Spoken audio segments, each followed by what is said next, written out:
if you've estimated the time within which accreditation is supposed to be consummated, based on the number of registered voters in that polling unit, and all those voters faithfully come to the polling unit as at when due. And for reason of the card reader not functioning or slow or whatever, you can't accredit all of them. You can't stop them midway. It's impossible. You can't. And they need to be told right now that you cannot arbitrarily stop them. Because it's no fault of theirs. So exactly. you're saying when you blame it on a machine. Exactly. I was wondering. Exactly. And so in their situational room, these are the situations they ought to be resolving quick. I use the word quick time because you can't wait. Decision cannot wait till tomorrow. You have to resolve it immediately so that you don't have disparity. I'm using my words carefully and advisedly. You don't have disparity in the resolution of all these problems. You have uniformity in resolution so that the rules, the emergent rules that you're going to develop for a resolution of the same kind of problem in Katsina State will not be different from the rules you are going to use in Lagos State and in Anambra State and so on and so forth. So this is very, very important. If there are people on the queue and you can't just arbitrarily stop accreditation and draw a line and say that we are not accrediting people anymore. It's not a bus.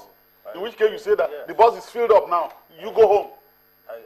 Does that in any way undermine the INEC's guidelines for the elections when it says that by 1:30 you have the security personnel there stay on the line to signify that at 1:30, I'm sorry, by 1 o'clock, the accreditation process has actually ended and you cannot be on the line anymore? No, just quickly. And I'm saying that as we've learned, in certain places, accreditation starts after 1. By 12 noon. After 1. But let's understand something. That you take a position behind the queue, okay? Because the stipulate said at that time you take a position behind the queue and accreditation stops presumably after the first person in front of you has been accredited because you're going to take the last one, is a little bit vague. I'll tell you why. If I have been standing on the queue, and I've been standing on this queue from, say, 10 o'clock or 12 noon, and accreditation is to stop by 1. Even if everybody was going to be accredited before 1, we understand that we did not start on time. We didn't have the head start others had. So let's look at it this way. If we did not start accreditation on time, there's going to be what I call a time deficit. There's going to be a time deficit, and it may not augur well with us to actually go stand behind the last man on the queue and say stop accreditation, because there's supposed to be 8 to 1, correct? That's the number of hours that have been ceded to accreditation. So will it be fair for a queue of, say, 200 people, and accreditation started by 12:30 if you actually closed it? If you close it, you're going to put pressure on, the polling staff, and that you have closed it doesn't mean they are going to start their own voting on time. It's like going late for an exam. You started 2 hours later does not mean because you ended at the same time, you've written the same thing. Your colleagues had a 2-hour lead. So we need to have sound communication. I hope there is good communication outfield to moderate these discrepancies or disparities from the situation room at INEC, because these things you see right now looking very simple could actually be used as grounds to raise contentious arguments.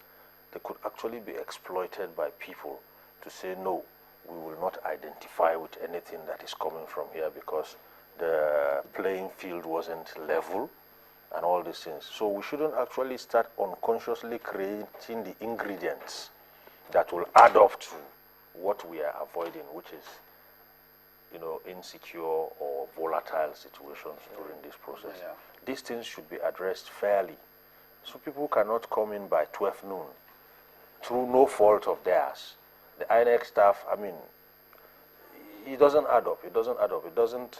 it doesn't add up, and we shouldn't do anything that will tickle the irritation or bring about the ire of any of the parties. Well, absolutely. So I hope that our producers they'll make a frantic effort to get back to the situation room of INEC. We need to speak with Kayode Idowu on this particular matter, as well as also get to Lanre Lasisi to get us the feel of what INEC is thinking about this. You have raised a very important one there, especially as information coming in from Yobe State indicates that, well, actual voting has started. By the way, talking about the number of online viewers we have, I just have been told by our team that it has tremendously increased to 13,000 plus. Over 13,000 people are watching simultaneously live this broadcast from across the world, and we do hope that well, they're having a fantastic moment, sharing in the joy, and even as for some kind of concerns by some voters in every part of the country. The good thing is that the process is still very much peaceful. For GT, who's just come back from his polling unit, he said, well, it hasn't been fantastic there, but the people are still very much patient, and they're waiting to see a better process. Feeds that you getting to watch now, various feeds from different parts of the country. This is from Ekiti State, and as you can see, accreditation on. And this is how the process is, getting the information, the biostats of these people. And of course, as soon as that is done, hitting the thumb on that particular device, it shows you what exactly is happening. For Ekiti State, that's where we have about 732,000 voters. Of course, the cards that were given out in Ekiti is about 522,000. These are feeds you're getting from Kano State at the moment. And of course, the process is still ongoing. For those who know about Kano State, is in the northwest of Nigeria, and we have almost 5 million voters in Kano State, with 4,102,000 PVC collected in this particular state, leaving us with 82.64. And that's Imo State for you, and Imo State is still on with their process, and we do hope that this will be sorted out pretty soon.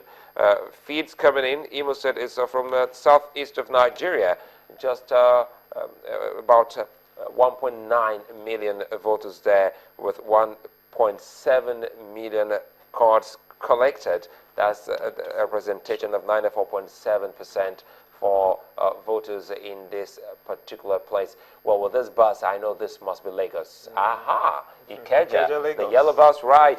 And of course, that is Lagos there for you. And we're hoping that this definitely will go the way we have always wanted. Lagos is one of the states with highest number of voters, 5.8 there, with a number of voter cards collected, 3.7, representing 65.25%. And this is Ifako Ijaye in somewhere around the Ogba area of Lagos State, for those who know Lagos that well. This feeds you get in, and I hope that, well, this can also pick where GT went to. This is Plateau State. Yesterday we spoke with Kosoko here, Yemi Kosoko, and he told us about the peaceful nature of Jos. Gimbert, you're familiar with this place. 27 years grown up in Jos, the Plateau State capital. I can tell you one thing I know about the people there, very peace-loving people. Unfortunately, we've seen pockets of violence that have erupted there in 1993, in 2005 as well, seeing how people have been devastated in those areas. But one thing I know is that Jos, Plateau State, is a, it's a mix, really. You have the houses like a melting pot.